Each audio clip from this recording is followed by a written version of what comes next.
দ্বিতীয় দিনের প্রথম সেশনেই নাজমুল হোসেন শান্তর উইকেট হারিয়ে আবারও বাংলাদেশ ব্যাটিং অর্ডারের হাল ধরেন লিটন কুমার দাস। মিস্টার ডিপেন্ডাবল মুশফিকুর রহিমের ১৫০ আর পাশাপাশি লিটন কুমার দাসও পেয়েছেন অর্ধশতকের দেখা। এক প্রকার মুশফিকুর রহিম ১৫০ ছুঁয়েই ফেলেছেন সেশনের শুরুতেই। মুশফিকুর রহিম এবার শ্রীলঙ্কাকে চোখ রাঙানি দিচ্ছেন আরও বড় কিছুর। ঠিক সে সময় জোরালো আবেদন উঠেছিল তার বিরুদ্ধেই, তবে আম্পায়ারের বাদান্যতায় রক্ষা পেয়ে গেছেন তিনি।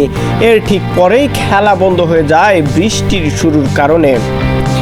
মুশফিকুর রহিমের জন্য থাকতো অপ্রাপ্তি, কিন্তু আর একটু পরেই তাকে অবাক করে দিয়ে নট আউটের সিদ্ধান্ত দেন আম্পায়ার অ্যালেক্স ওয়ার্ফ। সঙ্গে সঙ্গে রিভিউ নেয় শ্রীলঙ্কা। সেখানে দেখা যায় বল ব্যাটে লাগেনি, সোজা লেগেছে প্যাডে।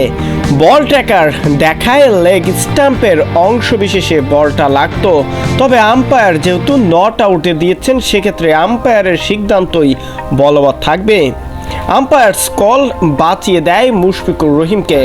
গল টেস্টের আগেই পূর্বাভাস ছিল ৫ দিনই বৃষ্টি হতে পারে শ্রীলঙ্কা বনাম বাংলাদেশের মধ্যে এই ম্যাচটিতে। এই প্রতিবেদনটি তৈরি করার আগ পর্যন্ত বাংলাদেশ করেছে ৪২৩ রান। বাংলাদেশের হাতে আছে এখনও ৬টি উইকেট। গলে প্রথম ইনিংসে গড়পড়তা উইনিং টোটাল হচ্ছে ৪৩৭ রান। সে রান থেকে এখনও ১৪ রানের দূরত্বে দাঁড়িয়েছে বাংলাদেশ। অপেক্ষা এখনও বৃষ্টি শেষ হওয়ার আর মুশফিকুর রহিমের ২০০ রান দেখার। শুধু তাই নয়, ইতিমধ্যেই মিস্টার ডিপেন্ডাবল মুশফিকুর রহিম ছাড়িয়ে গেছেন অস্ট্রেলিয়ান কিংবদন্তি গিলক্রিস্টকে। অর্থাৎ গিলক্রিস্ট অস্ট্রেলিয়ার হয়ে ৩ ফরম্যাটেই করেছেন ১৪,০০০+ রান, আর সে রেকর্ডের খাতায় নাম বসালেন বাংলার এই তারকা মিস্টার ডিপেন্ডাবল মুশফিকুর রহিম। দ্বিতীয় দিন শেষে বাংলাদেশের সংগ্রহ ৪২৩ রান, আর এখন পর্যন্ত বৃষ্টির আভাস।